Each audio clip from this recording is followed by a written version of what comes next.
Tama? Ito maganda. Eh, paano kung isang linya lang tumakbo? Sabi ng iba, ito lang ang tumakbo. Ito lang ang nagtrabaho. Yung kabilang side, hindi. Okay lang din yun. Kung siya naman nabenta, nakaip mo siya ng 3,000 points, you get 5%. Yung first level mo, you get 5% override.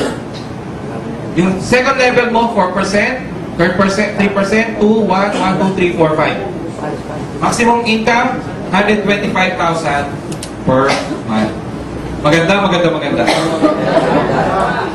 Napakasarap po yan. Okay? Imagine niyo kung lahat talaga ng makakilala mo, they're buying the same product that you are using. Imagine the points that you are accumulating. Okay? Okay. Tapusin na natin. Next, yung mobile stockist program mo natin.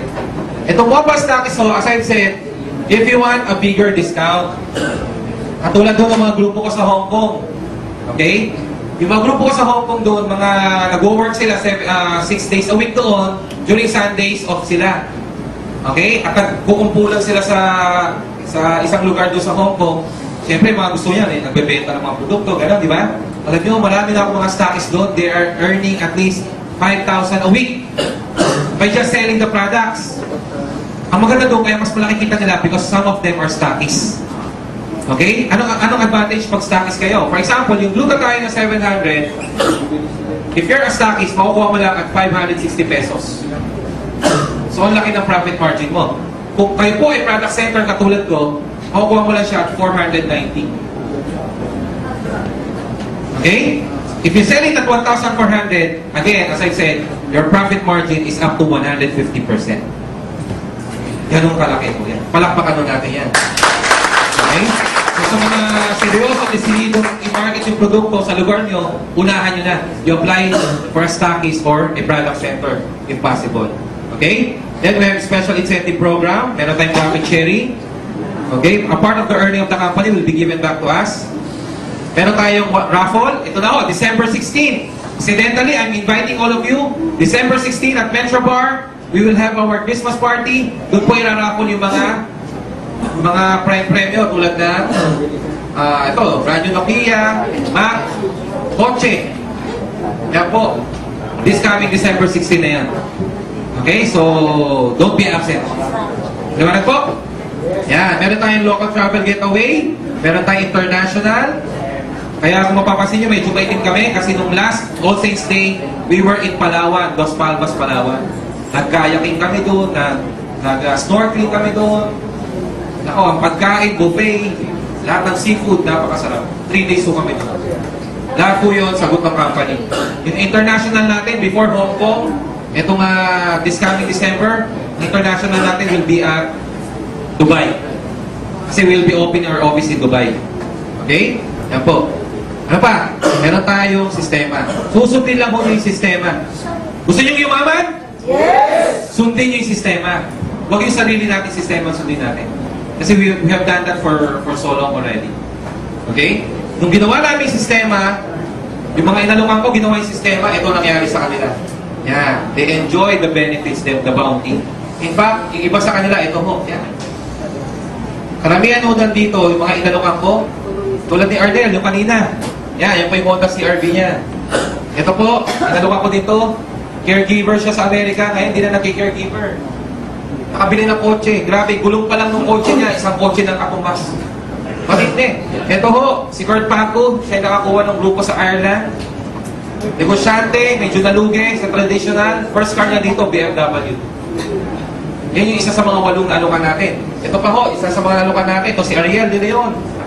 Siya po yung kumikita ngayon ng 300,000 a week. Okay ba yun? Mas malaki pa kita sa akin.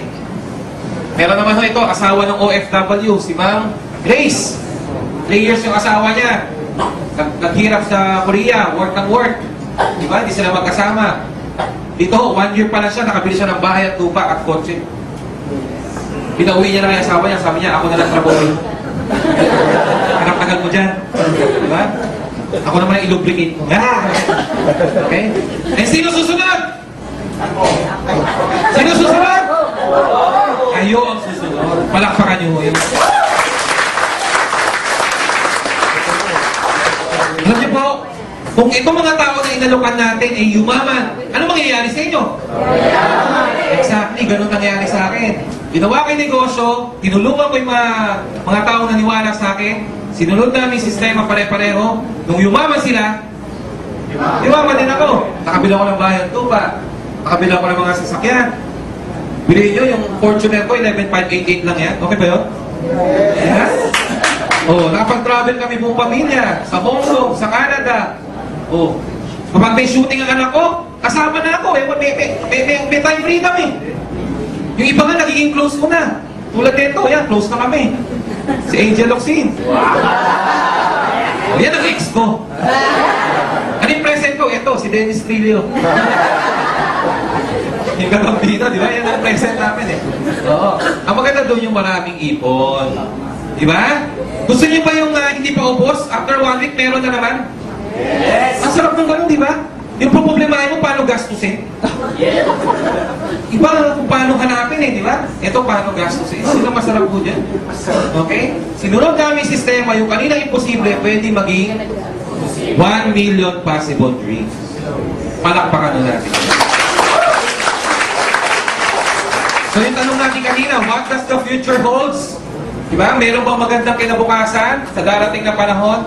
In Royal Business Lab, with the help of God, in this company, lahat tayo may magandang bukas. May magandang kinabukasan. Okay? Sundin lang mo natin yung sistema. If you will just do what we did, ano ginawa namin? Simple lang ho. Naupo, nakinig, naniwala, ginawa. Ganun lang ginawa namin. Naupo kami, nakinig kami sa presentation, pinaniwalaan namin yung sistema, sinunod namin yung sistema, ito na nangyari sa amin. 2 years pa lang ang company. Ang dami ng improvements, ang dami ng pangyayari. Katulad ng isang inimbitahan ko, 25 years na siya. Nung una, medyo ayaw. Talagang skeptic at patigas ang talagang may pride. Sabi niya, maganda ba yan? I'm earning 25,000. Sabi niya, I'm earning 80,000 rather every month already. So, ano na, medyo low profile ako. Di, maganda mo iso. Diba? After the presentation, yung dating ganyan ng niya, pride niya, biglang bumaba. Bakit? Nakita niya, yung isang buwan niya, 1 linggo ko lang. Diba? At siya, 25 years, bago niya nakuha yung ganong income. Ako, 2 years pa lang. So sabi ko, sir, imagine niyo, mag 10 years na ako dito, magkano na kaya yun? Diba? Baka naka-helicopter na ako pag pupunta dito. Diba? Pwede ba yun? Yes! Pwede! Gusto niyo ba nun? Yes! Okay, meron kayong dapat gawin. Okay? You have to make a decision. Dalawa lang ang decision nyo. Yes or no. You have seen the company, you have seen the products, you have seen the marketing plan.